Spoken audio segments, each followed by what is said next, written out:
Muy bien, estamos en nuestra semana número 6 y hoy vamos a hablar, como les había anunciado, lo que es el modelo económico y las actividades económicas.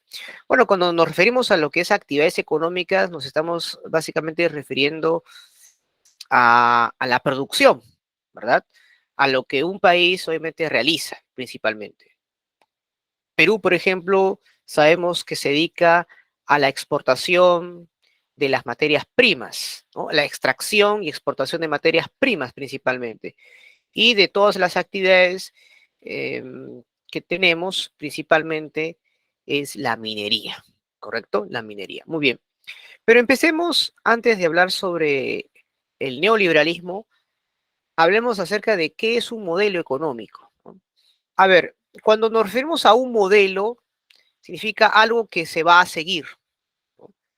Algo que se va a ejecutar, se va a plantear. Y de hecho, los países plantean y ejecutan una serie de acciones basadas obviamente en el plano económico. Por ejemplo, cada gobierno tiene su propia políticas económicas, que a través de normas, estrategias, etcétera, empieza a organizarse, planificar, ya sea a un corto, mediano o largo plazo. En el caso de los modelos económicos, hablamos de un modelo económico a nivel global, que cada uno de los países se van adecuando de acuerdo a ese modelo universal. A lo largo de de nuestro, del tiempo de la humanidad, sobre todo con el advenimiento del capitalismo desde el siglo XV, hemos pasado por distintos tipos de modelos económicos, a la cual pues se le conoce también como ciclos económicos, ¿no? ¿Correcto? Muy bien. Para ello, vamos entonces a hacer un poco más específicos de qué entendemos por un modelo económico. Bueno, acá justamente lo están viendo en pantalla. Se le llama pues modelo económico a un conjunto de combinaciones pues de estructuras que están unidas, muy relacionadas entre sí, que son las que permiten la organización económica de una sociedad en su debido momento, ¿no? O dentro de su propio desarrollo histórico. A ver, alguien por ahí va a ingresar. Así, muy bien. Listo, vamos a continuar. ¿Correcto? Muy bien. Un ratito que toda la pantalla vamos a colocar. Muy bien. Ahora, cuando usted, profesor, habla de estructuras, ¿a qué se está refiriendo? Bueno, nos estamos refiriendo básicamente a un conjunto de situaciones que de hecho un país tiene que orientarse, ¿correcto? Por ejemplo, cuando hablamos del capitalismo, nos estamos refiriendo básicamente que los medios de producción están en manos de los privados y en función a esto se van a manejar una serie de modelos para que esta economía, bajo este sistema capitalista, empiece a ponerse en marcha. Pero durante el trayecto del tiempo existen pues una serie de desajustes, fenómenos económicos como por ejemplo crisis financiera, inflación, entonces se tiene que hacer ciertos reajustes. A esto pues se le conoce como cambios de modelos económicos que se van dando de acuerdo pues a este proceso que se va dando, ¿no? Dentro de la economía global. Y a lo largo del tiempo hemos pasado por una serie de crisis económicas. Muchos recuerdan, por ejemplo, la crisis del 29, pero nadie se da cuenta o pocos saben que hemos tenido también una crisis algunas décadas atrás, por ejemplo, la de 1872. Hemos tenido una crisis en el 2001, 2008, ¿correcto? Y ahora pues en el 2020 en la cual estamos pasando pues por una presión tremenda. Que ojo, que no la ha causado la pandemia, lo que hizo fue agudizar esto más, ¿correcto? Pero a la pandemia no fue la causante de este modelo económico que ya estaba ya deteriorándose desde el 2008. Eso hay que recordarlo, ¿no? Me refiero al modelo neoliberal. Y bueno, estos modelos económicos establecen pues justamente relaciones entre distintas variables, ¿no? Que tratan de explicar un poco el comportamiento en el mercado, en donde los agentes económicos interactúan entre sí, ¿correcto?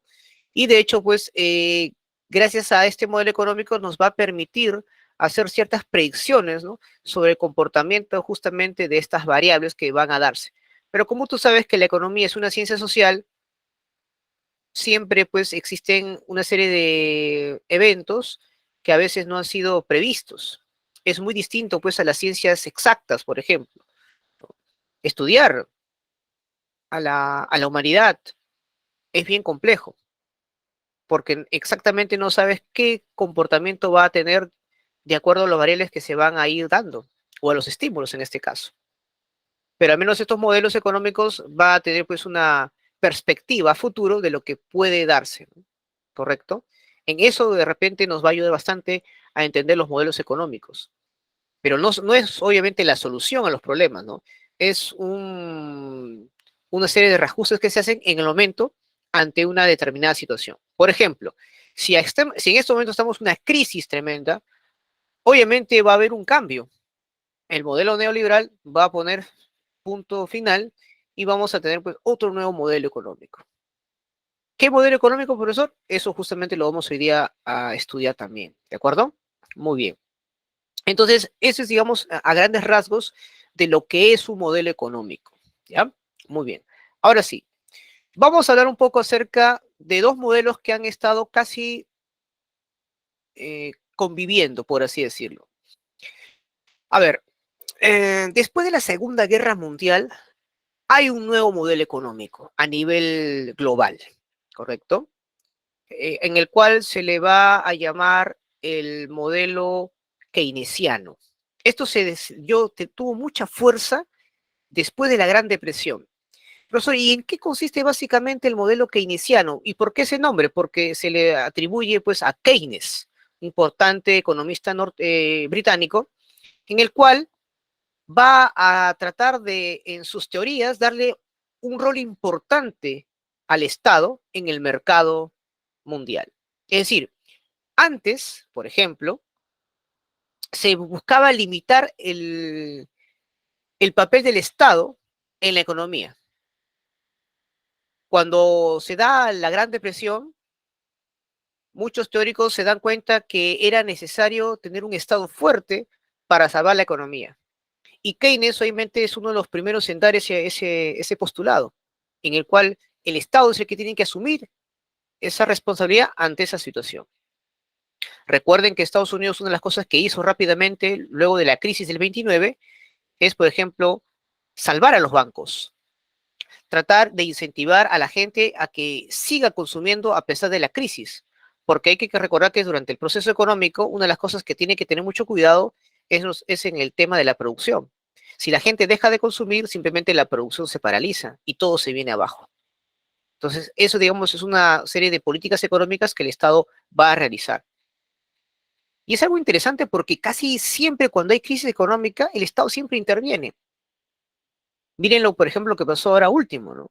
El Estado tuvo una participación muy importante ante esa crisis que hemos tenido. Los bonos, las pequeñas dinero que se le dio pues, a las personas para que puedan reactivar la economía, o en este caso empresas privadas. Las vacunas también fueron asimiladas por los estados, eso también hay que recordarlo, ¿verdad? Muy bien, entonces, siempre, al menos durante el sistema capitalista, el Estado, cuando ha habido una crisis profunda, ha intervenido, ¿correcto? Entonces se manejó un modelo muy, muy interesante, pero que este luego modelo fue ir cambiando, cambiando, hasta que en los años 50 y 60, cuando ya Estados Unidos empieza pues, a tener un mayor control del mundo, eh, aplica lo que es el liberalismo, pero un liberalismo donde el Estado sigue siendo el, el eje central de la economía, con un liberalismo durante todos los años 50. Paralelo a ese modelo a nivel mundial, en América Latina se empieza a aplicar lo que se conoce como el desarrollismo, ¿no? ¿Qué dice el enfoque desarrollista? A ver, esto, por ejemplo, se aplica principalmente en los países del tercer mundo, mientras que en los países desarrollados se aplicaba el modelo keynesiano, bajo la modalidad del liberalismo económico, pero, repito, con el papel del Estado de por medio en el mercado. En los países del tercer mundo, como América Latina, empieza a aplicarse el enfoque desarrollista, donde claramente el Estado trata pues de buscar una intervención para la industrialización de los países. ¿Por qué, profesor? Porque la mayoría de los estados sobre todo en Sudamérica, eran de economías muy, pero muy atrasadas, casi feudales, como el caso del Perú, por ejemplo, donde quienes tomaban las más importantes decisiones eran las viejas oligarquías, que habían amasado fortuna basada en la tenencia de la tierra. Ahora bien, entonces, cuando los países del tercer mundo tienen una carencia en su diversidad económica, con escasa tecnología y una economía totalmente desarticulada, empieza pues a enfocarse esta nueva forma, o perdón, este nuevo modelo económico en esos países. Y se van a dar importantes reformas. Una de ellas justamente es la reforma agraria, que se dio, por ejemplo, en México y en nuestro país también, pero se dio todavía en los años 70. ¿Por qué, profesor? Porque durante todos los años 50 y 60, la vieja oligarquía buscó de todas las formas evitar obviamente esos cambios profundos para un desarrollo industrial del país. Tuvo que venir un gobierno militar para poner en marcha justamente ese cambio y que justamente se va a dar. Entonces, este enfoque desarrollista, jóvenes, permite pues que el Estado tenga una mayor participación en la economía y busca la industrialización del país. Hay una intervención, ¿no? Donde se va a tratar de evitar eh, importar bienes y más bien desarrollar productos propios, sustituyendo obviamente a los insumos, a los bienes que vienen de otros lugares. Pero hay que recordar que esto no significa pues que hablamos de un desarrollo capitalista autónomo. ¿Por qué? Porque muchas de estas empresas que estaban haciendo industria igual necesitaban adquirir tecnología, buscaban adquirir algún tipo de productos para poder obviamente realizar el trabajo. La única diferencia es que lo hacían aquí, en sus respectivos países. No lo traían del extranjero, lo hacían aquí, pero dependían también de los grandes capitales norteamericanos y europeos, por si acaso. ¿Sí? Muy bien. Ahora, y algo muy interesante, ¿no? Acá este enfoque, junto con el modelo keynesiano, mencionaban de que el mercado no puede ser autorregulado por los propios agentes económicos privados. Acá tiene que haber una intervención del Estado para que obviamente el mercado pueda tener una mejor regulación. Entonces, un planteamiento del enfoque desarrollista después es que el mercado autorregulado no garantiza, ¿no?, una utilización deseable de los recursos. Había que aquí tener al Estado de por medio para que eso se pueda aplicar de manera equitativa y justa a la sociedad.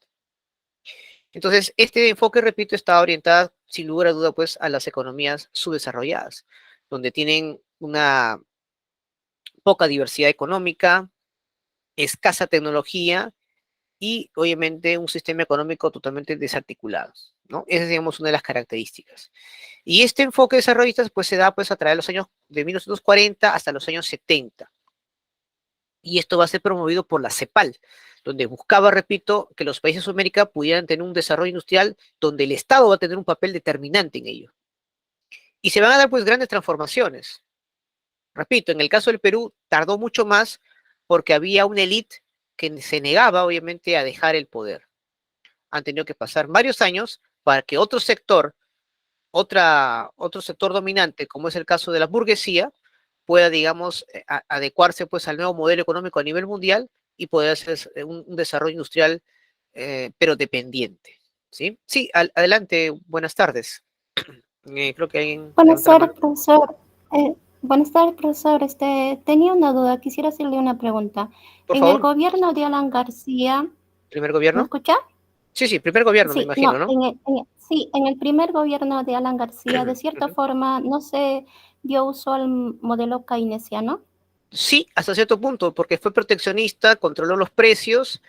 Fue un modelo, en este caso, interesante, sobre todo porque en los años 80, al menos en casi todos los países de Sudamérica, fue una serie de crisis devastadora. Por eso es que para muchos economistas llaman a los años 80 la década perdida, porque era una etapa donde casi todos los países les era imposible pagar sus deudas.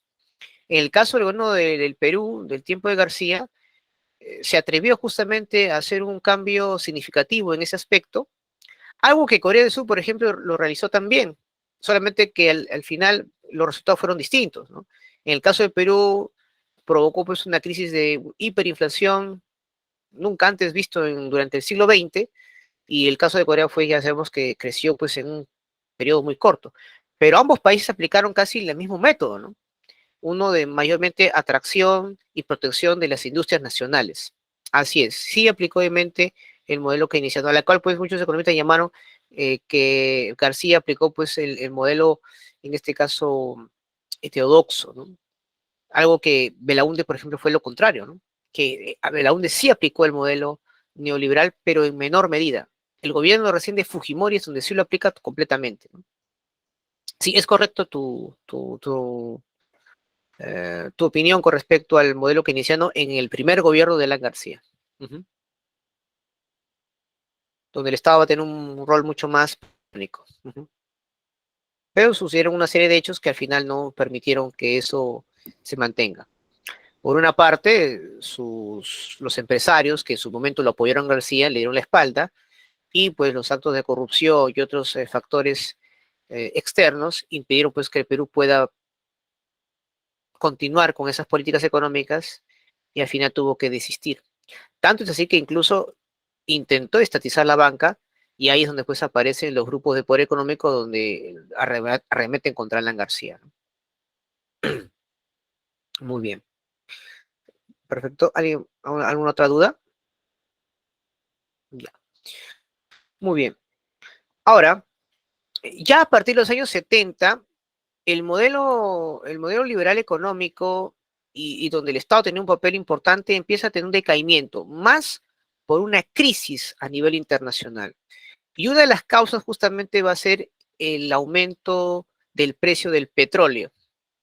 Los grandes países árabes, en oposición pues a la guerra que hizo Israel frente a otros países de esa zona, recuerden, la guerra de Yom Kippur, la guerra de los 6 días, deciden pues en este caso eh, aumentar el precio del petróleo, y eso afectó tremendamente a los países desarrollados que dependían básicamente de esta fuente de energía. Y a los países del tercer mundo con mayor razón, porque había pues siempre una dependencia en los países o de las economías más grandes. Entonces es donde pues el modelo económico liberal que nació en los años 50 hace un giro tremendo. El Estado ya no se quiere hacer cargo ni responsable del mercado, sino lo deja a los privados que se encarguen justamente de esa situación. Y es donde el modelo neoliberal empieza, digamos, a desarrollarse, ¿correcto? Ojo, el neoliberalismo no nació como un modelo económico. Primero fue, en este caso, un pensamiento filosófico, luego teórico, que viene incluso desde muchos años atrás. Pero como modelo económico recién empieza a aparecer en los años 70 ante la crisis, obviamente, del modelo económico de esos años, ¿no? En la cual se busca, obviamente, una solución ante esa situación que se estaba ocurriendo en los años 70. ¿Qué dice el enfoque neoliberal a diferencia del enfoque desarrollista, como tú puedes ver en tu pantalla? Bueno, aquí, por ejemplo, para empezar, el neoliberalismo empieza a expandirse desde los años 70 hasta los 80. En caso de Perú, los 90, ¿no? Se plantean pues una serie de políticas y reformas neoliberales que van a tratar pues, en este caso, que se van a imponer desde afuera, ¿no? No son modelos que nacen de los países, sino en este caso es un modelo económico que nace en los Estados Unidos como un tema teórico. Tanto es así que esto se va a plantear en las universidades, y de todas ellas la que mayor va a resaltar es la Universidad de Chicago. Y ahí van a aparecer pues importantes economistas de esa universidad. Por eso pues a los que aplican el neoliberalismo en muchos países de la región se le conoce como los Chicago Boys. No sé si habrán escuchado hablar sobre ellos, ¿no? Que son seguidores de los grandes economistas como Friedman y Hayek, que son, digamos, los padres del neoliberalismo, por así decirlo. Ahora, los neoliberalistas critican, acusan al Estado de la crisis. Es decir, desde ahí empiezan pues a ver todo un planteamiento de que es el Estado el culpable de la crisis económica, por su intervencionismo, por sus maneras de aplicar políticas económicas que lo único que hacen es perjudicar más a la población. Entonces, ellos dicen, el Estado, por ser causante de las crisis económicas, no debe ser el responsable del mercado. El mercado debe ser autorregulado pero por los privados, que sean los agentes económicos que se encarguen, obviamente, de la solución, es decir, el consumidor, el comprador. El Estado no tiene por qué tener ningún tipo de intervención. Y empezó a haber toda una campaña muy importante que hasta el día de hoy, por ejemplo, todavía piensan de que el Estado es inepto, que el Estado es ineficiente, cuando en realidad, pues muchos países, sobre todo europeos, tienen mucha intervención en las economías de sus países. Alemania, por ejemplo, es intervencionista. El propio Estados Unidos en su momento también lo fue, ¿no? Pero en la región se busca, pues, obviamente, que el Estado no tiene por qué tener ningún tipo de intervención en la economía, tanto interna como externa.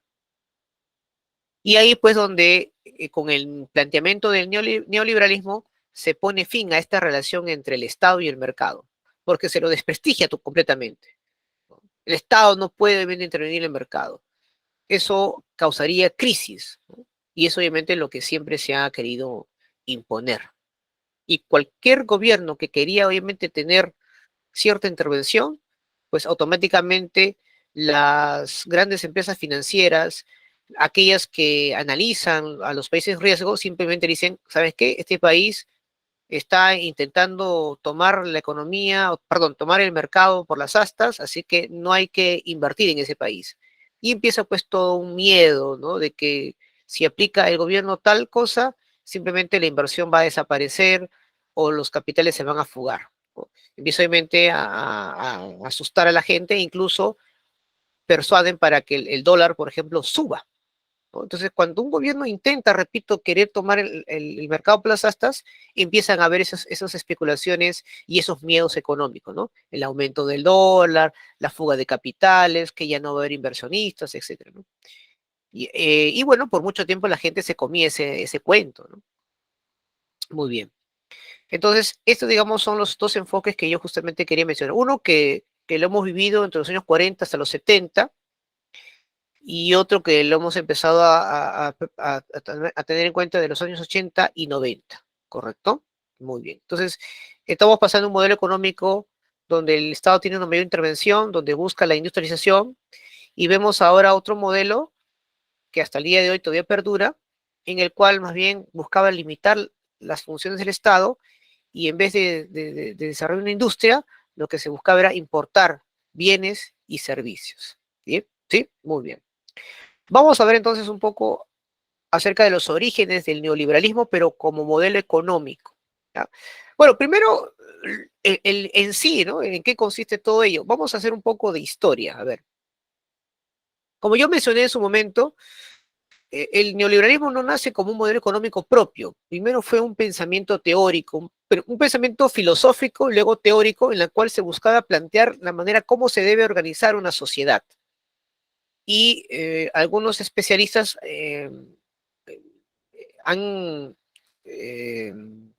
investigado de que el neoliberalismo como pensamiento teórico y filosófico tuvo tres etapas. Una entre 1920 y los años 50. Te pregunto, entre 1920 y los años 50, ¿qué hechos significativos ocurrieron en el mundo? A ver, estábamos pasando, uno, de la Primera Guerra Mundial, la crisis del 29 y la Segunda Guerra Mundial, ¿verdad? Claro, entonces, eran años muy críticos, muy desesperantes para la sociedad de esa época. Entonces ahí empezó pues a haber una forma de decir, ¿saben qué? Estamos teniendo un gravísimo problema, hay muchas guerras, hay una serie de países, de estados que están involucrándose por querer ocupar territorios, por querer ocupar mercados, colonias y materias primas. Y luego en los años 50 y 80, ¿qué otro evento ocurrió? La Guerra Fría, ¿no? Una lucha entre potencias, donde hoy una vez más los estados tienen, ¿no?, cierta intervención. Y bueno, luego tenemos pues 1980 y el 2008, donde el neoliberalismo pues empieza a tener una expansión acelerada que lamentablemente pues ha empezado a tener un decaimiento dramático. Muy bien, entonces vuelvo a repetir, el neoliberalismo nace primero como un pensamiento filosófico teórico en la cual se buscaban, por parte de los grandes estados y los economistas de ese tiempo, tratar de explicar cómo debería organizarse la sociedad de esa época, ¿no? Frente a esos distintos acontecimientos que hemos vivido entre los años 20 hasta los años 80. Ahora, ¿quiénes van a ser los promotores, profesor, y los que van a implementar el neoliberalismo a nivel mundial? Curiosamente, Chile. Chile va a ser el primer país en aplicar el neoliberalismo como una prueba de ensayo. Y se va a dar justamente de un gobierno dictatorial, ¿no? La de Augusto Pinochet. Algo paradójico, ¿no? Porque supuestamente el modelo neoliberal es la cero intervención del Estado. Y lo hace justamente un país donde hay un autoritarismo total, eso era una dictadura, ¿no? Y obviamente ahí es donde empieza a aplicarse justamente bajo los consejos y la asesoría de los Chicago Boys. Estados Unidos e Inglaterra también aplican el modelo neoliberal, incluso lo promueven, justamente durante el gobierno de Ronald Reagan en los 80 y la primer ministro Margaret Thatcher, ¿no? De Inglaterra. Ahora, vuelvo a repetir, lo curioso es que ellos promovían el neoliberalismo, aplicaban el neoliberalismo, pero en ciertas ocasiones también eran muy proteccionistas. En cambio, un país que aplicaba el modelo neoliberal no podía cambiar de acuerdo a las circunstancias, tenía que seguir adecuándose al modelo neoliberal, pese a que en algunos casos podría ser un fracaso, ¿correcto? Lo único que cosa buscaban, reajustes. Entonces, muy, muy importante. Ahora, toda esta forma de aplicar el modelo neoliberal en todos los países nace en el consenso de Washington, un lugar donde las grandes compañías, economistas de los más respetados, empiezan obviamente a hacer una serie de planteamientos. Ahí, por ejemplo, van a ir a ese lugar economistas de diferentes partes del mundo para poder aplicar ese modelo en sus respectivos países. Entre esos economistas está un peruano que llegó a ser presidente de la República. ¿Quién creen que sea? A ver. Su nombre empieza con P. Pedro Castillo. No, Pedro Castillo no es economista, es sindicalista y docente de primaria. ¿Quién podría ser? Pedro Pablo. A ver. ¿Quién es ese economista? Pedro Pablo Kuczynski. Claro, pero Pablo Kuczynski estuvo ahí en el consenso de Washington, ¿no? Y recuerden que cuando Belaúnde llega al poder en su segundo gobierno se aplica el modelo neoliberal cuando Pedro Pablo Kuczynski era ministro de Economía, ¿no? Entonces, uno de los economistas que ingresa al consenso de Washington era justamente Pedro Pablo Kuczynski, ¿no? En el consenso de Washington. Ahora, este modelo neoliberal va a empezar a tener un crecimiento importante, pero repito, no es que haya nacido en los años 80, ya había, como voy a repetir, bajo un punto de vista teórico desde muchos años atrás. Es más, en los años 40 se crea la Asociación de los Neoliberales, es decir, un lugar, un evento que cada cierto tiempo se reúnen diferentes personajes, economistas, intelectuales, y que empiezan pues a debatir pues una serie de ideas, ¿no? Es una asociación, ¿no? Y entre justamente, y hay un peruano que también constantemente, bueno, no constantemente, sino las veces que pueda, va justamente a ese lugar a reunirse, que es uno de los defensores del neoliberalismo, que ha sido un premio Nobel de literatura. ¿Quién es? Mario Vargas Llosa. Mario Vargas. Sí, Mario Vargas Llosa, pues, es miembro, ¿no? De esa asociación de neoliberales. Es más, él pensaba, pues, aplicarlo cuando intentaba llegar al poder, pero lamentablemente otro personaje se le adelantó, ¿no? Que era justamente Alberto Fujimori. Y es algo que justamente Vargas Llosa nunca le va a perdonar, ¿no? Muy bien, entonces ahí estamos viendo un poco acerca de los orígenes del neoliberalismo, ¿no? Sí, adelante, buenas tardes. Profesor, Teodoro Levy, fundador de la globalización, en cierta parte yo entiendo que es como una especie de precursor del capitalismo, ¿no? Ya que se fundamenta en lo que son el capitalismo, tipo de empresas, grandes corporaciones. Y yo me digo, esto también puede ser partícipe del neoliberalismo, o sea, el neoliberalismo pudo haber nacido del enfoque a la globalización. No, fue al revés. La globalización nace como consecuencia del modelo neoliberal. La globalización se empieza a desarrollar en los años 90 gracias a las nuevas tecnologías, la internet, las redes sociales, los medios de transporte. Entonces eso permitió una mayor integración, ¿no? Y eso es la globalización, ¿no? Y la globalización, pues en este caso, abarca varios aspectos, ¿no? Lo económico, lo político y lo cultural principalmente, ¿no? Y bueno, el capitalismo, recuerden que aparece en el siglo XVI, ¿no? El capitalismo mercantilista, luego pasamos para el capitalismo industrial, y ahora, según el pensamiento de Lenin, estamos pues hablando del imperialismo. Ahora, acá también hay un poco de cuestionamiento, porque muchos piensan pues que el imperialismo es la etapa final del capitalismo. Entonces muchos dicen, el capitalismo va a desaparecer pronto. Bueno, Lenin en realidad cuando habló de la última fase del capitalismo, habló pues de la fase última.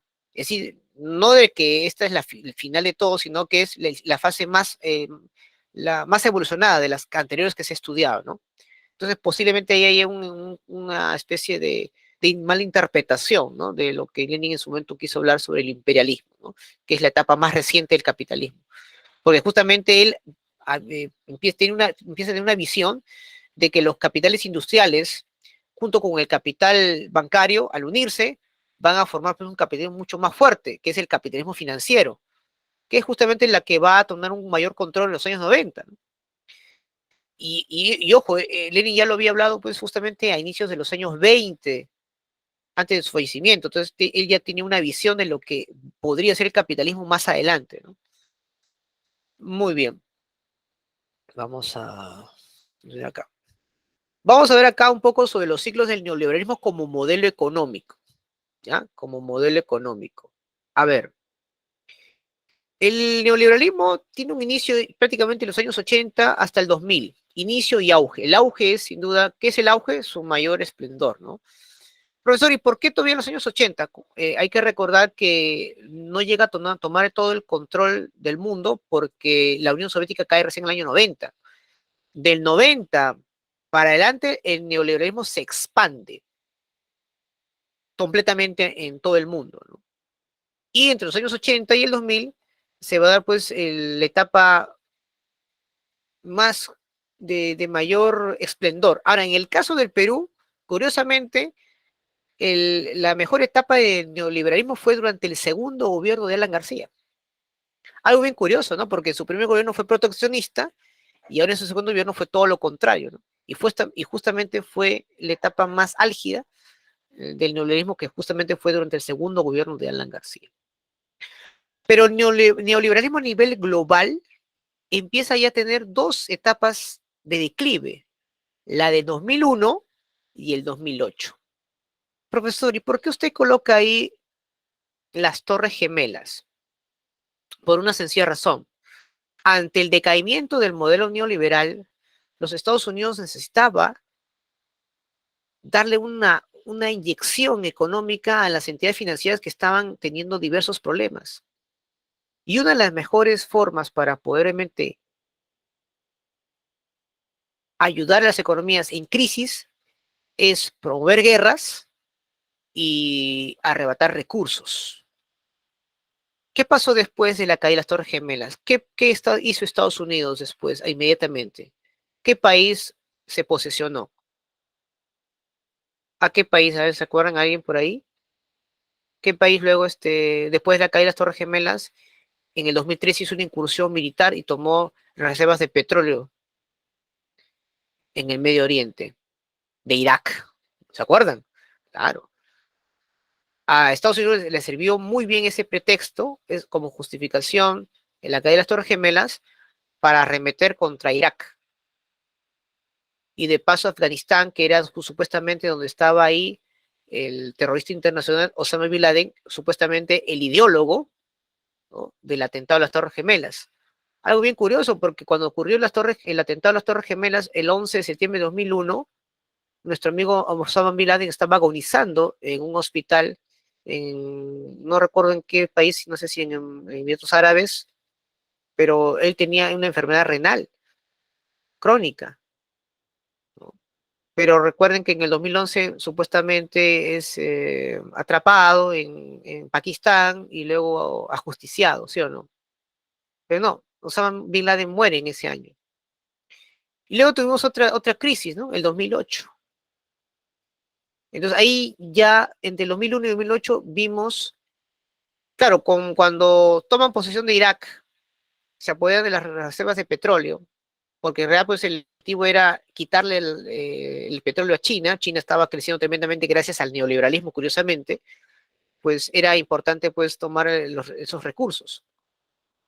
Y toman Afganistán básicamente no por querer atrapar a Osama Bin Laden, que de hecho no estaba ahí, sino era principalmente tomar el control de las tierras donde obviamente ahí había muchas plantaciones de amapola, que es fundamental justamente para la industria farmacéutica. Entonces, gracias a esa posición, el neoliberalismo todavía se mantuvo. Pero en el 2008 también empezó pues a tener otra crisis.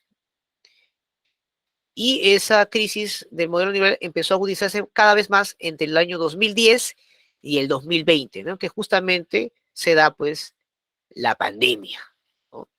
Como repito, la pandemia no fue la que causó la crisis o el ocaso del neoliberalismo, sino más bien la aceleró, ¿correcto? Ahora, que utilizaron el coronavirus como un pretexto para cambiar todo y buscar un nuevo modelo económico es otra cosa, ¿no? Pero eso es lo que obviamente ocurrió, ¿no? Tenemos ahí un inicio y auge que se va entre los años 80 y 2000, hay un declive, una caída entre 2001 y 2008, y el ocaso del neoliberalismo en 2010 o 2020. ¿Por qué razón cayó el neoliberalismo, profesor? Aquí hay algunos aspectos que voy a mencionarlos. Por ejemplo, una de el talón de Aquiles del neoliberalismo es que su crecimiento, hubo un crecimiento sin redistribución, porque recuerden que se encargaban de ellos los particulares, y por lo tanto ellos empiezan a acumular más riqueza, y no repartiendo justamente de manera justa y equitativa ese crecimiento. Por eso que ahí coloco desigualdades estructurales, ¿no? La gente se empobreció más con el modelo neoliberal.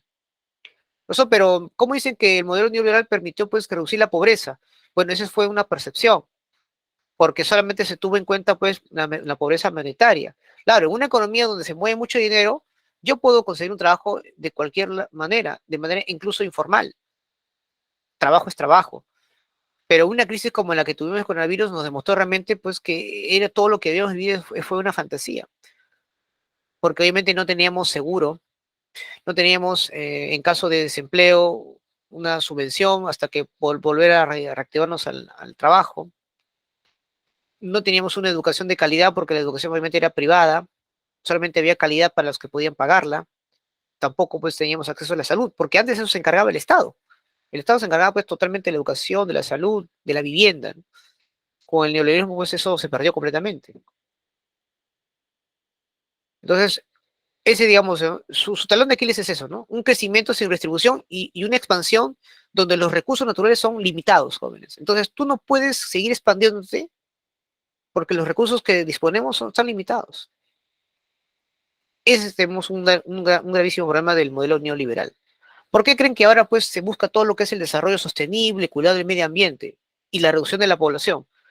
Porque se han dado cuenta de que hay que mantener los pocos recursos que quedan y reducir una población para que al menos pueda esto tener al menos algo de satisfacción que sea para las grandes mayorías, que algo que el neoliberalismo, por ejemplo, no se ha ido dando, ¿no?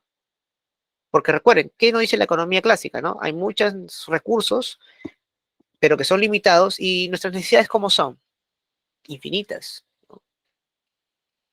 Otro problema que persigue el neoliberalismo es la falta de flexibilidad, es decir, no se adecúa ante situaciones adversas que puedan ocurrir en la economía.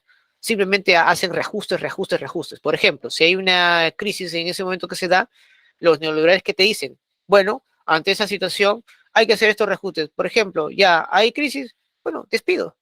Si la empresa no puede pagarlo, simplemente despide a la gente. Si falta recursos, aumentan la tasa tributaria. ¿Se dan cuenta? O sea, no busca adecuarse a la situación, sino busca ser más, en este caso, rígido, ¿no? Por eso hablo de la flexibilidad, ¿no? Y por otra parte, los grandes organismos internacionales que son, digamos, los promotores del neoliberalismo, como es el Fondo Monetario Internacional, el Banco Mundial y el Banco Interamericano de Desarrollo, ¿qué hacen? Simplemente opriman al Estado.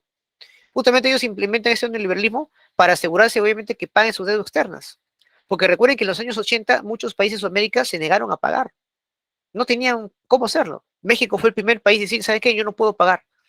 Entonces, estos bancos lo que hacen es inyectarles economía, ayudarlos económicamente, pero con la finalidad de aplicar esos modelos para que luego, cuando hagan su presupuesto público, netamente se ahorren, dejen de invertir en educación, salud, vivienda y otras cosas, para solamente concentrarse en sus pagos de deuda externa, ¿no? Yo te ayudo económicamente, aplica este modelo, pero sí o sí, parte de sus ingresos tiene que ir al pago de la deuda externa. Tanto es así que incluso yo les mencioné, jóvenes, en el caso del Perú, por ejemplo, cuando se promulga el presupuesto público, no puedes aprobar si es que no está ahí la partida de la deuda externa, ¿no? Increíble, ¿no? Sí o sí tienes que pagarlo. Entonces, obviamente, estos organismos internacionales oprimen a los estados a que paguen tremendamente. Y hay una cosa bien interesante, se nota que estos organismos dependen bastante de los países que son sus acreedores, o sea, el que les debe. ¿Por qué? Porque hubo un momento en que Argentina y Brasil dijeron, vamos a pagar toda la deuda. Y, y solamente esa situación de esos dos países casi desaparece el Fondo Monetario Internacional. Claro, es como el prestamista, ¿no? ¿El prestamista de qué vive? Vive de los intereses de los que le presta el dinero. Pero ¿qué dice? ¿Qué pasa si todos los a las cuales tú les debes te pagan y ya no quieren ya recibir los préstamos porque simplemente son autosuficientes? Dejas obviamente de ser prestamista. Entonces han ellos encontrado otros mecanismos justamente para que desestabilicen la economía de esos países y pidan préstamos, ¿no? Y esos préstamos al final hay que pagarlos y el siglo continúa, ¿no? ¿Qué es lo que, profesor, puede ocurrir de aquí a unos años más cuando las economías del mundo empiezan a reordenarse? Porque ahorita, tú sabes, hay una guerra económica, ¿no? Entre Estados Unidos, que quiere todavía mantenerse como hegemonía económica, pero por otro lado está China, que busca desplazarla. Bueno, cuando esto se reconfigure y aparezcan otros actores importantes, como el caso de la India, Rusia, Brasil, por ejemplo, es muy posible que retornemos otra vez al keynesianismo. Y al parecer ya se está viendo eso. Si te das cuenta, cada vez está habiendo más países llamados nacionalistas y contrarios a la globalización. Y es lo que estamos viendo en estos momentos en el aspecto político. Hay unos que defienden todavía la globalización y hay otros que todavía quieren eh, buscar una alternativa, que es el nacionalismo, un mayor desarrollo industrial, una mayor intervención del Estado, como te podrás dar cuenta, ¿no? Y eso lo estamos viendo en diferentes países. Por eso que más que hablar de izquierdas y derechas, que prácticamente si vamos a ese punto de vista, prácticamente no vamos a entender muy bien la situación del país. Pero si nos enfocamos más bien que en vez de llamarlos izquierdas o derechas, llamamos a globalistas y nacionalistas, es otra cosa. Porque, ojo, porque globalistas hay tanto de la derecha como de la izquierda, y nacionalistas también hay tanto de la derecha como de la izquierda. Entonces, para entenderlo mejor, creo que bajo un punto de vista económico es mejor llamarlos así, ¿no? Globalistas versus nacionalistas. Los globalistas están de salida, los nacionalistas están de llegada. Entonces, qué nos espera para el país? Bueno, como es una tendencia a nivel global, es muy posible que también más adelante tengamos gobiernos con esas características, donde se elimine completamente el modelo neoliberal. Por lo tanto, la Constitución del 93, que fue un modelo, fue una constitución nacida justamente para defender el modelo neoliberal, lo que me preocuparía es que vamos a tener posiblemente, y eso se va a ver en otros países también, estados más autoritarios, No me refiero militares, me refiero a autoritarios bajo la vía democrática, ¿correcto? Y eso obviamente es muy posible que sea así. Vamos a ver a un Estado mucho más vigilante de nuestros actos, de nuestro comportamiento, y represivo posiblemente también. Tienen la tecnología para hacerlo, tienen toda la data, toda la información, tienen prácticamente lo necesario, los medios necesarios para controlar y vigilar a la población. ¿De acuerdo? Entonces, eso posiblemente también veamos, posiblemente tendríamos, esa es la visión que posiblemente serán de los medios países, incluyendo el nuestro, de aquí a algunos años más, ¿no? 15, 20 años posiblemente.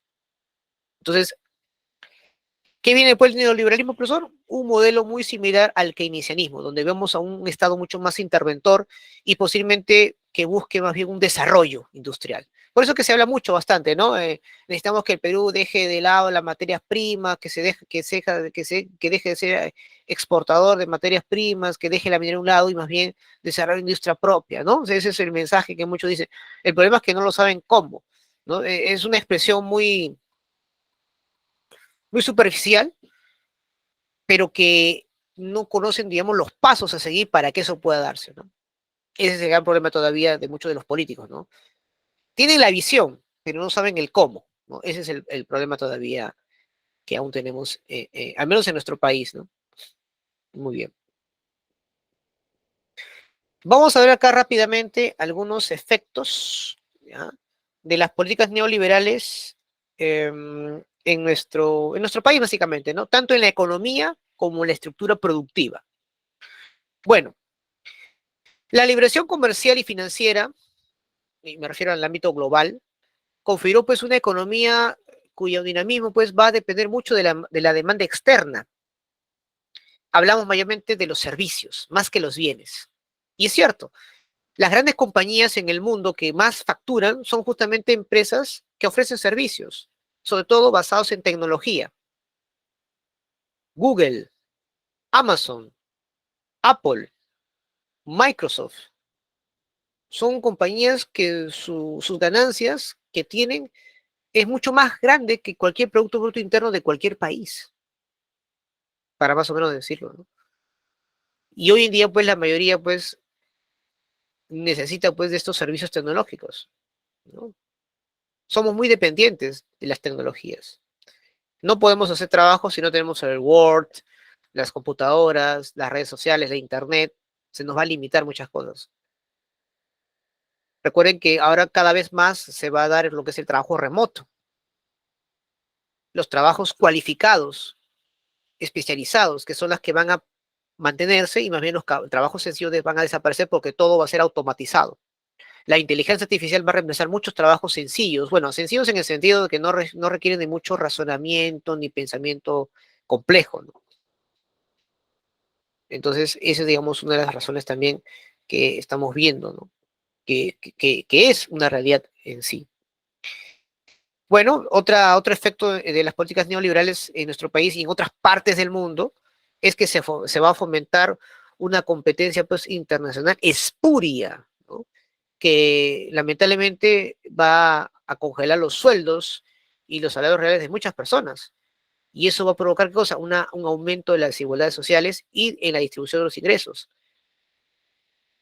Si te das cuenta, ya son décadas que el ingreso de las personas se ha congelado completamente. Eso está clarísimo.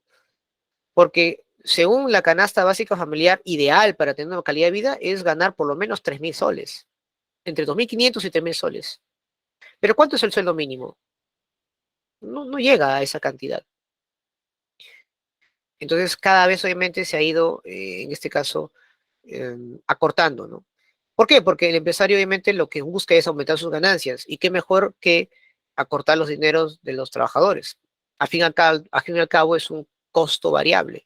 Si ese trabajador se niega a trabajar con el sueldo que le doy, busco otro que va a trabajar lo mismo a un menor costo o a un menor sueldo, ¿no? Claro. Eso es lo que ha provocado pues el neoliberalismo. Y por lo tanto pues ha aumentado más la informalidad, ha aumentado más el desempleo, el subempleo. Al menos en el caso del Perú, porque ha habido algunos países que no han sido tan devastador, ¿no? Los efectos del neoliberalismo. En el caso del Perú, sí, porque acá ya se van a hacer una serie de combinaciones tremendas, ¿no? Porque tenemos una élite básicamente rentista, ¿no? Que aprovecha el momento, pero que no tiene una visión de proyecto país. Ese es el problema. Bueno, y bueno, al ver pues que ahora ya no hay incentivo por parte de las industrias nacionales, donde se busca un desarrollo mucho más autónomo, lo que ha ocurrido más bien es el aumento pues, de las importaciones de bienes y servicios de otros países. Y más bien se va a dar pues la exportación de materias primas, por otro lado, ¿no? Y tú sabes que cuando uno vende materias primas y al no tener un valor agregado, pues uno va a depender bastante del precio de los productos que se van a dar a nivel mundial, ¿no? Y cuando bajen el precio de esos minerales o de esas materias primas, el país empieza a tener una crisis tremenda, ¿no? Ese será el problema de aquellos países que solamente venden materias primas y no se enfocan en un desarrollo industrial y en la exportación de bienes y servicios, ¿no? Con un mayor valor agregado. Y eso es lo que actualmente estamos padeciendo, ¿no? Y lo más curioso es que defendemos justamente ese sistema, ¿no? Hay muchos defensores, por ejemplo, de la minería. Nos dicen, ¿no? Que es la que nos va a salvar del colapso económico. Cuando en realidad, pues, lo que estamos haciendo más bien es no solamente seguir dependiendo de estos productos que ni siquiera son transformados, sino que tienen que haber otras compañías, principalmente extranjeras, que hagan eso, sino que también están deteriorando el medio ambiente. Ese es el gran problema, ¿no? ¿Por qué, profesor, entonces Chile sí le pone énfasis en la minería? Porque si te das cuenta, los yacimientos mineros que tiene Chile están en zonas desérticas. En cambio, los yacimientos mineros que tenemos acá en el Perú están en zonas acuíferas y también en valles que son altamente productivos para el desarrollo de la agricultura y que afectan tremendamente a la población cuando se empieza a explotar estos yacimientos. E incluso se hacen tajos, cortes de los cerros para extraer los minerales, ¿no? A esto le llaman pues mina de tajo abierto y es altamente contaminante. En algunos países como Costa Rica y Canadá, por ejemplo, está prohibido ese tipo de minería, porque lo consideran obviamente algo que afecta a la sociedad. Sin embargo, acá, eso al parecer al Estado no le importa. Y bueno, otro problema también, como parte pues, de las políticas neoliberales, es que no se han creado pues mercados internos, ¿no? Cada vez aquí en el Perú hay menos industria y más servicios, ya sea nacionales o extranjeros principalmente, ¿no? Por lo tanto, pues tenemos una economía totalmente subdesarrollada. Entonces, ahí estamos viendo, haciendo un diagnóstico de cómo está nuestro país económicamente hablando, y es claro, ¿no? No tenemos mercados articulados que permitan fomentar un mayor desarrollo en las regiones, por ejemplo. Aún sigue habiendo un centralismo, ¿no? En la cual Lima absorbe a las regiones e impide pues, que éstas crezcan. Lo que hay que hacer es obviamente crear mercados internos, articulados, proveer industria. Lamentablemente la única industria que ha crecido enormemente y que se ha exportado es lamentablemente el narcotráfico, ¿no? La hoja de coca que se convierte en cocaína. Y ahora ese producto se exporta o sea, ya en su proceso completo a Europa, a Asia y a Estados Unidos. Antes no, antes la hoja de coca iba a Colombia o México y se transforma. Ahora ya no, ahora Perú exporta directamente, ¿no? Y lamentablemente es la única industria que ha crecido en los últimos años y que de hecho pues es ilegal, ¿no? Eh, Vamos a ver ahora los efectos de las políticas neoliberales, pero a nivel institucional. Ya hemos visto en la economía y en la producción. Bueno, lamentablemente el Estado en sí tiene una precariedad en los sistemas de salud, educación y seguridad social y en las demás instituciones del Estado. Ya no tiene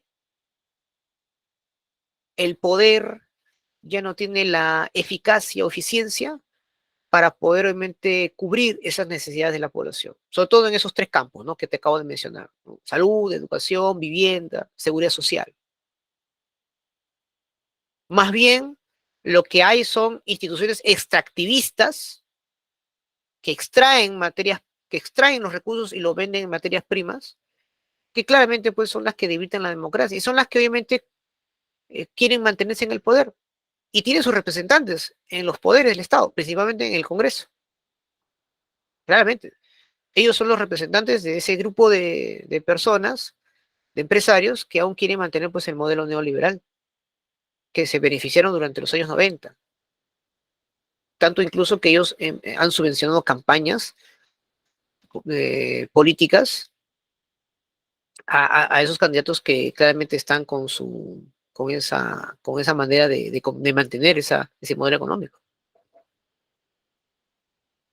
Lamentablemente, el interés privado se va a imponer sobre el interés público y el individualismo sobre el interés común. Y eso, lamentablemente, los responsables son esos partidos políticos que en vez de representar las necesidades de la población, representan los intereses de unos ciertos sectores nada más. He ahí, digamos, una de las razones, las causas de este enfrentamiento entre los poderes de Estado que actualmente estamos viviendo. Que repito, no es algo que haya sido creado desde recién este año, sino viene agudizándose desde 2016 todavía. La crisis de los partidos políticos que ya venía en los años 80, ¿no?, están actualmente desprovistos de cualquier tipo de ideología. Más bien lo que hacen es usufructuar el poder y competir entre sí, como si fueran aves de carroña, nada más eso, ¿no? Lo único que les interesa es coger de lo que hay, de los rezagos, de los retazos de la economía peruana que ya está devastada por sí.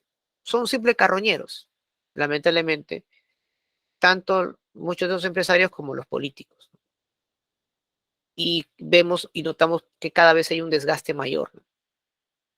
Y lamento que esto pueda seguir agudizándose y que puede llevar a una explosión social, sin precedentes incluso, ¿no? Y eso es preocupante. ¿Qué otros efectos, profesor, vemos de las políticas neoliberales en las instituciones, en este caso del Perú? Bueno, los grupos de poder económico y político han corrompido totalmente el aparato del Estado, incluso llegándose a formar mafias que están conectadas y tienen redes en distintas partes de las instituciones. Así de simple.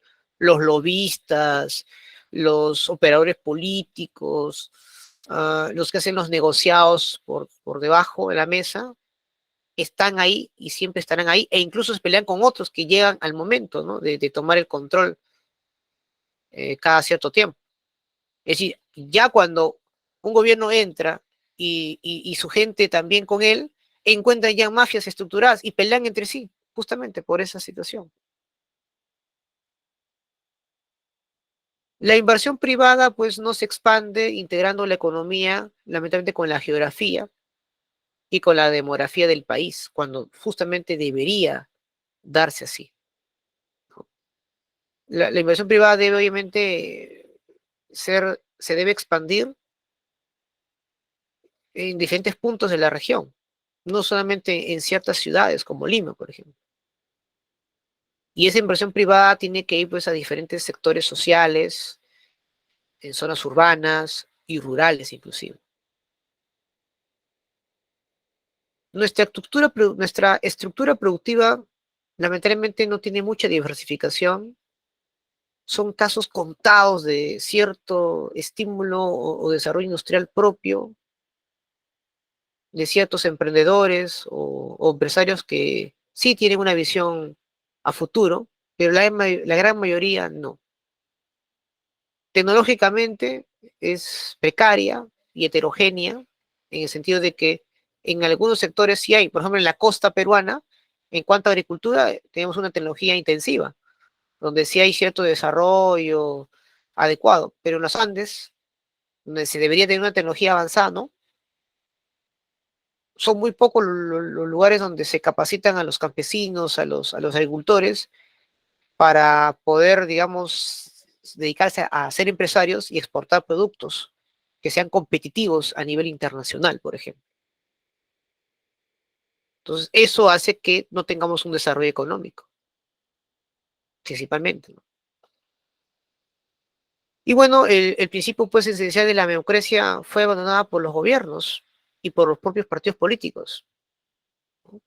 La democracia solamente la usamos de una manera romántica o literaria, pero no la aplicamos, no la incentivamos ni la queremos conservar.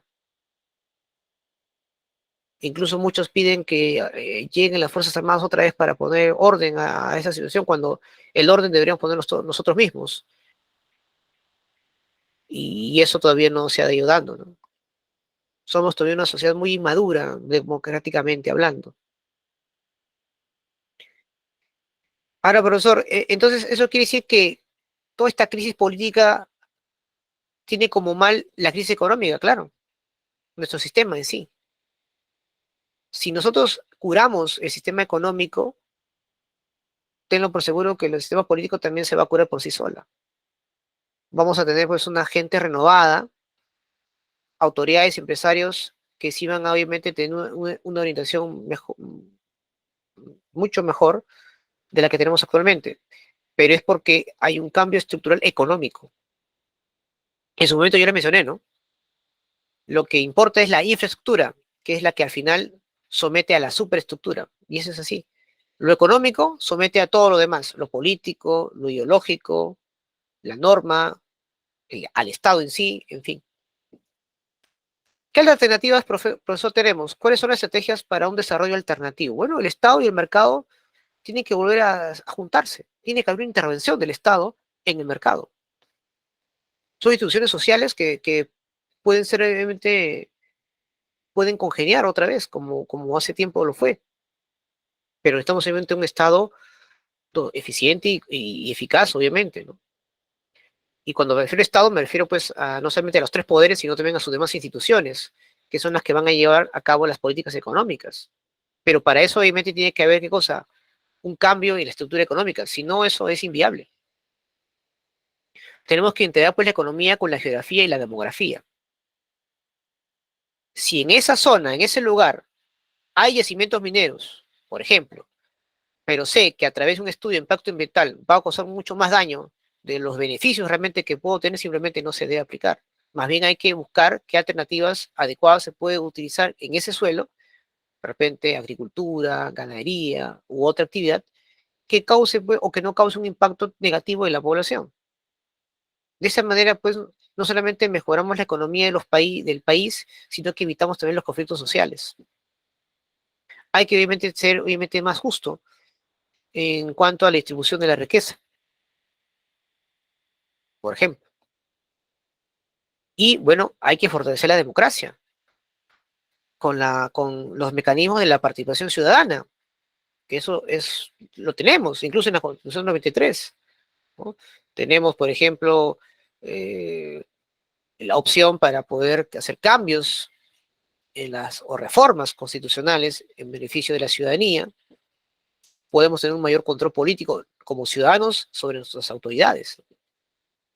Entonces, solamente depende de nosotros fortalecer justamente una auténtica democracia, ¿no? Que es obviamente lo que realmente debe interesarnos. Muy bien. Antes de hablar sobre las actividades económicas, ¿alguna pregunta con respecto al modelo económico? ¿Alguna duda? ¿Todo claro?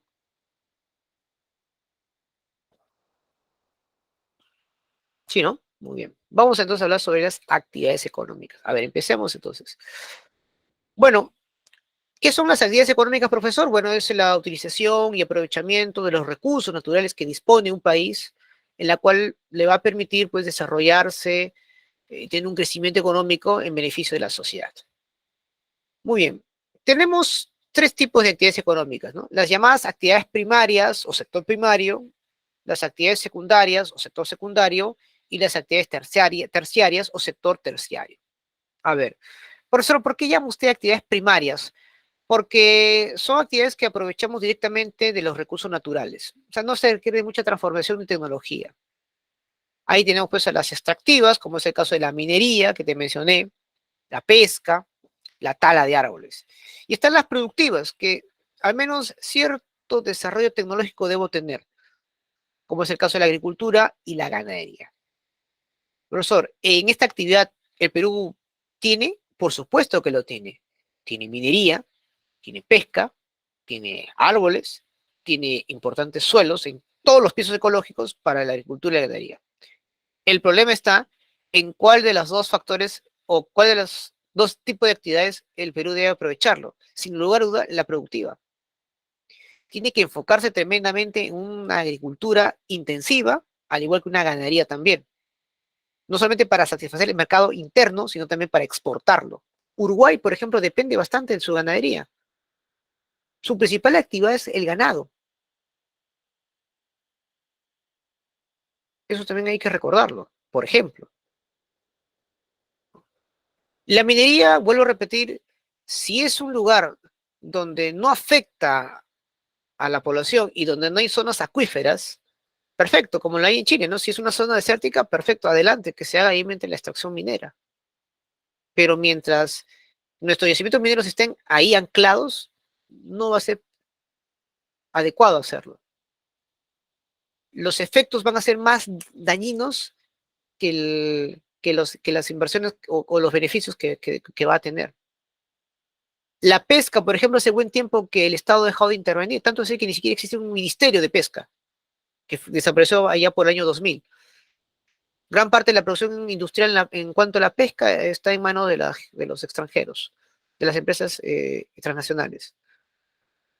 Recuerden que una vez hablamos del mar peruano, ¿no? Ese de 200 millas soberanas, eso no existe. Bueno, su soberanía es tal, pero la gente piensa que soberanía es control total y no es así. En las 80 millas próximas, donde está la riqueza del mar peruano, está siendo aprovechada por otras compañías y no para beneficio de la población.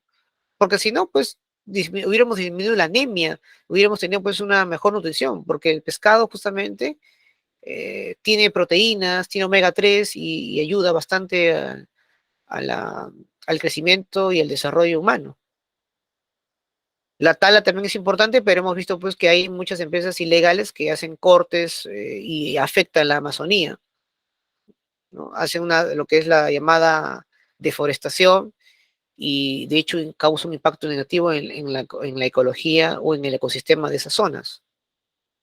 Y eso lo hemos visto pues en lugares distintos, Mare de Dios, Ucayali, Loreto, por ejemplo. Las actividades secundarias son aquellas que sí necesitan una transformación, jóvenes. Es decir, aquello que sí necesita de tecnología, darle un valor agregado para que se pueda obviamente vender al mundo. Porque justamente, ¿no? Son las transformaciones de materias primas en productos ya manufacturados, ¿no? Y ahí va a depender mucho del nivel de tecnología de cada país o de cada empresa que realiza en un determinado país para que esto pueda ir mejorando, ¿no? En este caso, pues está la industria, por ejemplo, la industria textil, la industria en cuanto a la metalurgia, la industria ligera, la industria pesada, en fin, ¿no? Y todo lo que es el tema de la construcción, por ejemplo. Hablamos de compañías gigantescas que sean capaces de hacer grandes obras, como la que en su momento fue Odebrecht, por ejemplo, en el Brasil, ¿no? Que empezó pues a decaer cuando se comprobó pues que ellos tenían negociados con casi todos los países, no solamente de la región, sino también de otras partes del mundo, ¿no? Y eso pues lo descubre Estados Unidos, claro, como una manera también pues de sacar del camino a Odebrecht, ¿no? Porque Odebrecht estaba creciendo y era muy peligroso para las grandes compañías norteamericanas, ¿no? En cuanto a la construcción, ¿no? Pero en fin, no voy a ahondar más en eso, pero ese es el origen de todo, ¿no? Las compañías norteamericanas sintieron mucho celos de Odebrecht y bueno, ello provocó pues acusarlos de que estaban haciendo sobornos o realizando sobornos con los estados, con los países, a cambio de obras, ¿no? En fin. Las actividades terciarias, bueno, permiten pues la distribución de los productos transformados e incluso de servicios, que actualmente es la que más tiene trascendencia. Ahí tienes pues el comercio, el transporte, turismo, entre otros. Profesor, ¿el Perú tiene esa capacidad? Por supuesto, turismo. El Perú pues tiene muchos lugares para poder tener servir de potencial al turismo, ¿no? Y es una actividad, pues, renovable, no contaminante, y que puede dejar mucha rentabilidad. Países como Cuba, países como España, tienen muy buenos ingresos gracias al turismo. Y repito, el Perú, donde tú vayas, tiene obviamente lugares atractivos, ¿no? Pero obviamente falta pues inversión, falta infraestructura para albergar pues una gran cantidad de turistas que puedan llegar y gastar su dinero, y ese no se queda ahí en el Perú, ¿no? Ingresan divisas, ¿no? Entonces, digamos, eso es también importante. Otra actividad terciaria tiene que ver, terciaria pues, puede ser el tema de educación, ¿no? Servicios tecnológicos, por ejemplo, como la que hace Estados Unidos. Entonces, y tenemos que tener gente que ahora se dedique más a ese tipo de actividades. Tenemos que tener pues diseñadores en todo lo que es la nube, cloud, desarrolladores, programadores, expertos en inteligencia artificial y distintos tipos de aplicaciones o toda aquella tecnología que en estos momentos hay una gran demanda a nivel mundial. Entonces, eso digamos también es muy importante tomarlo siempre en cuenta. Muy bien. Aquí vemos acá pues nuestras actividades primarias, por ejemplo, que es la base del desarrollo industrial del Perú. Recuerden que el 50% de las divisas que llegan es gracias a la minería, pero al parecer pues no se nota mucho pues esas cifras, ¿verdad? Bueno, ahí tenemos pues la clasificación en cuanto a la minería, ¿no? Tenemos pues los metálicos, los polimetálicos en este caso, que son tipos de metales, ¿no? Principalmente hablamos de cobre, plata, oro, plomo, zinc. También tenemos los no metálicos, como es el caso del gas, petróleo, carbón, y también pues los recursos energéticos, ¿no? Tipo de minería, profesor, socavón y tajo abierto. ¿Cuál es el más dañino? Tajo abierto. Es lo más terrible que pueda pasarle a un país, ¿no? Ese tipo de minería. Entre las principales yacimientos mineros tenemos Yanacocha, principalmente, junto con Antamina, extraen oro y plata. Tenemos Marcona, hierro, Cuajone, cobre, por ejemplo. El Perú pues es el segundo o tercer país de exportador de cobre, ¿no? En el caso de la agricultura, aunque no lo crean, ocupa pues la mayor parte de la PEA. Muchos dicen, profesor, la minería da trabajo. Trabajo da, pero en un determinado momento. Ya cuando ya empiece la actividad minera, solamente requiere de personal especializado. En cambio, la agricultura, directa o indirectamente, genera bastante empleo, ¿no? Y es la principal fuente pues, abastecedora de alimentos. Aquí el Perú puede abastecer todo tipo de alimentos. En cada edificio ecológico tienes diversidad de tipos de alimentos, una gran diversidad de alimentos, ¿no? Y lo interesante es que incluso puede servir para la exportación, como es el caso de los espárragos, por ejemplo, los arándalos, la palta Hass, por ejemplo, que se está exportando al mundo. Pero también pues tenemos arroz de calidad, algodón, que también obviamente son muy bien apreciados a nivel internacional. El problema es que acá en la agricultura hay de dos niveles, ¿no? En la costa es un nivel intensivo, en las zonas andinas es nivel extensivo, es decir, carencia de tecnología. Cuando sabemos pues que tenemos valles interandinos, que es un gran potencial para seguir produciendo y exportando a nivel mundial. Recuerden, ¿no? La gente siempre va a querer alimentarse todos los días. Entonces es un negocio importante. La pesca, lamentablemente, a pesar de tener un mar muy rico en productos hidrobiológicos, lamentablemente pues no lo hemos sabido aprovechar, ¿no? Estos puertos, por ejemplo, son muy importantes, que hay que ir fortaleciendo, ¿no? Como es el puerto del Callao, Chimbote, Chancay, Cusco, Hilo.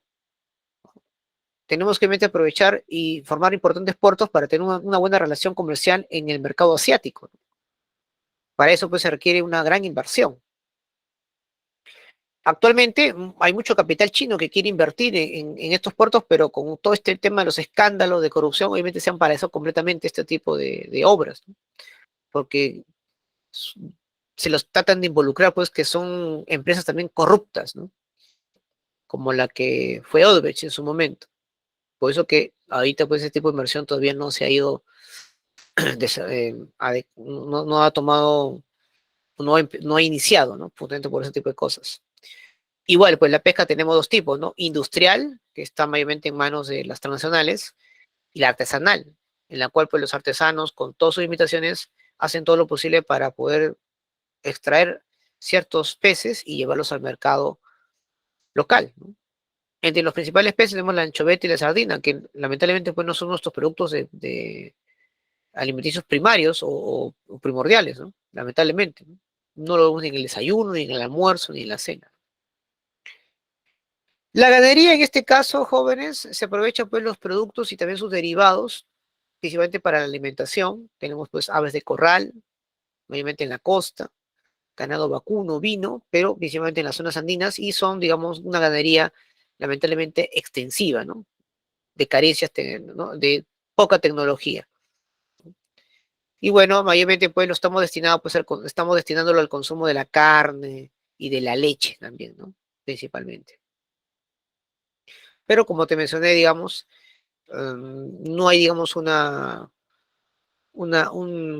inversión adecuada de capitales para fomentar esta, o expandir, en este caso fortalecer a esta actividad.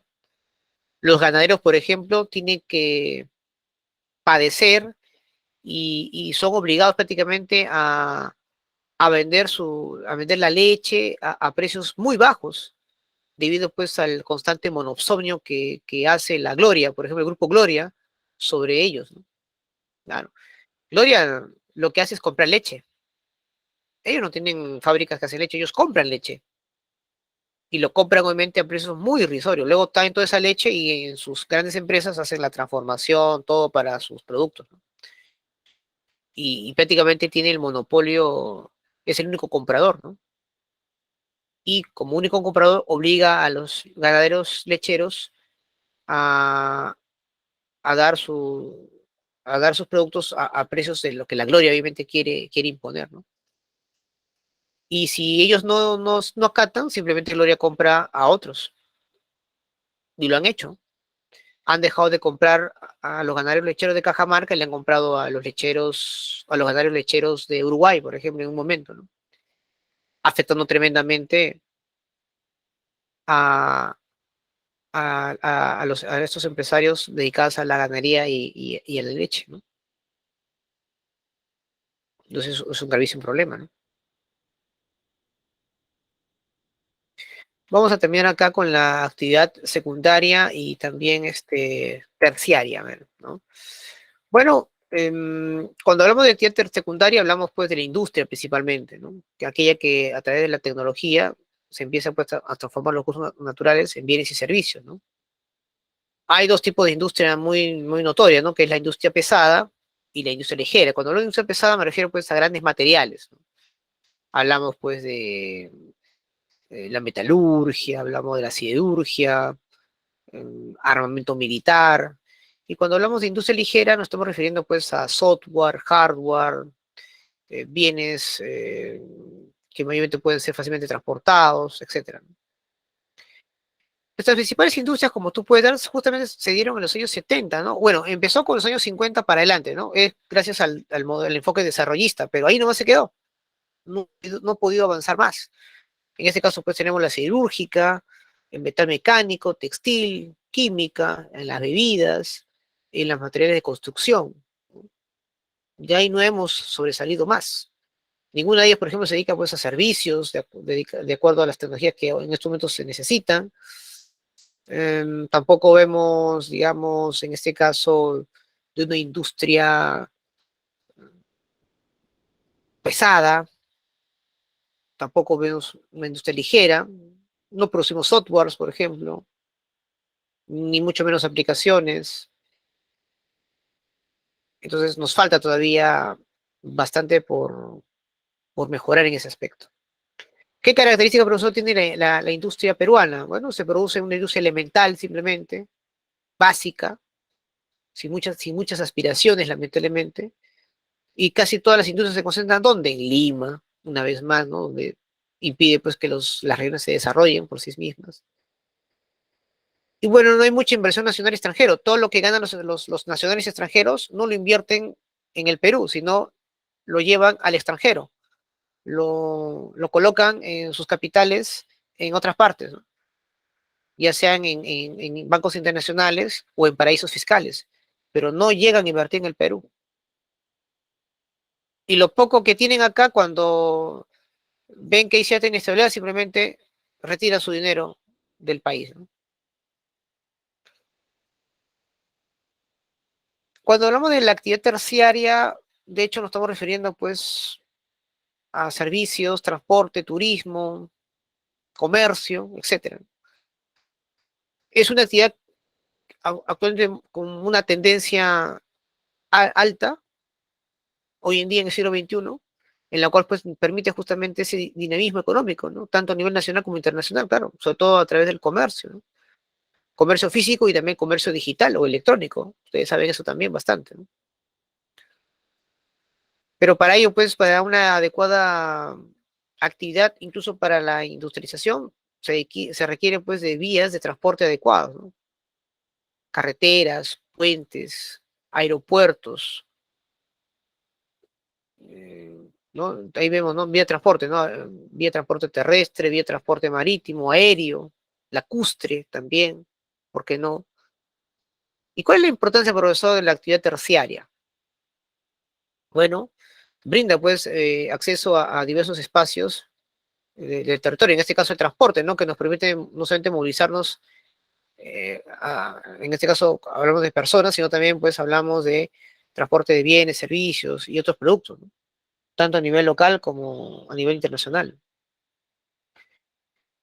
Gracias pues a los medios de transporte, las vías de comunicación justamente nos permite tener una integración económica, social y cultural inclusive, ¿no? Que va a ser mucho más alentador. ¿Se acuerdan que les hablé en la semana, en la diapositiva anterior, que hay que integrar la economía, hay que crear mercados internos? Bueno, la única manera de crear mercados internos es a través, obviamente, de, de estos medios. Para muchos dirán, profesor, pero en el siglo XIX hemos hecho eso, ¿no? Hemos empezado a invertir en los ferrocarriles para poder, obviamente, a buscar la integración. Pero el gran problema que así no era el mecanismo, pues. Miren, en Estados Unidos, por ejemplo, se empiezan a construir ferrocarriles porque había comercio, había mercados. Lo único que faltaba, pues, era integrarlos. Y obvio, pues, la geografía norteamericana es plana y eso permitió, pues, que la construcción del ferrocarril sea mucho más rápida y no sea tan compleja. Pero lo ideal, lo principal es que ya había un comercio, ya habían mercados. Lo que faltaba, obviamente, era integrar. Y la única manera de integrarlos era obviamente a través de las vías ferroviarias, pero acá no. Aquí no teníamos mercados, no teníamos comercio y queremos integrar algo que todavía no existía, ¿no? O sea, los ferrocarriles nacen como consecuencia de la evolución de los mercados y el comercio, no como una causa. No, el hecho de que yo construyo ferrocarriles no nace el comercio ni el mercado por sí sola, ¿no? Es al revés. Entonces ese es el problema. Entonces primero tenemos que articular mercados o crear mercados, comercio. Y como tenemos una geografía tan compleja, pues a partir de ahí empezar pues a armar vías terrestres, marítimas, aéreas, ¿no? Para esa integración. Y esa integración económica trae como consecuencia una integración social y a la vez cultural también, porque haces contacto con diferentes personas y te enriqueces bastante de la cultura de una comunidad, ¿no? Actualmente el Perú es un país pues que cuenta con diversas vías de comunicación que se han ido dando en los últimos años, pero aún todavía pues falta, ¿no? Mucho más de lo que realmente necesita. Tenemos pues en este caso transporte aéreo, pero el problema pues tenemos un solo aeropuerto internacional, si te das cuenta, ¿no? En otros países tienen tres, cuatro, acá también tenemos uno, nada más que Jorge Chávez. El puerto de Chincheros se ha postergado, ¿no? Supuestamente por temas ligados también a la corrupción, en fin.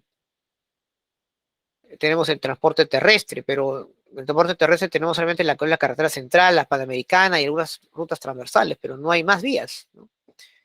La ruta marítima, bueno, algunos puertos, pero no son tan trascendentales, ¿no? La idea es que se construyan puertos gigantescos que atraigan bastante embarcaciones de productos diversos y que puedan ser distribuidas al Perú y otras partes de América Latina.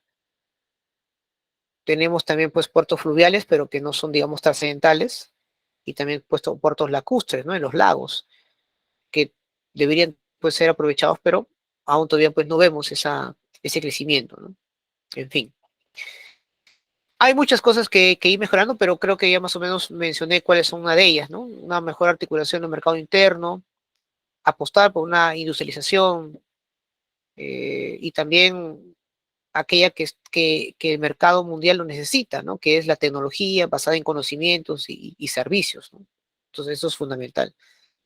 El Perú tiene que tener una mirada periférica. ¿Qué es lo que están haciendo los demás países? Y en función a ello, también hacer lo mismo. Sobre todo porque tenemos los recursos que otros países de repente no disponen. Eso es algo elemental, ¿no? El Perú tiene muchos más recursos de lo que otro país de repente pueda tener, pero el detalle está en que no basta con tenerlo, sino cómo aprovecharlo. Hoy en día, lo que importa no es lo que hace el país, sino cómo lo hace. Y eso es fundamental. Bien, jóvenes, hasta aquí el tema de hoy. Voy a mostrarles un video importante y de ahí quiero algunos comentarios con respecto a ese video que vamos a ver. Pero la parte teórica es hasta aquí. ¿Alguna pregunta, alguna duda, algún comentario con respecto al tema de hoy? ¿Todo claro? Todo claro, profesor. Perfecto, muy bien. Muy bien, muy bien. Vamos a estar acá. Muy bien, muy bien.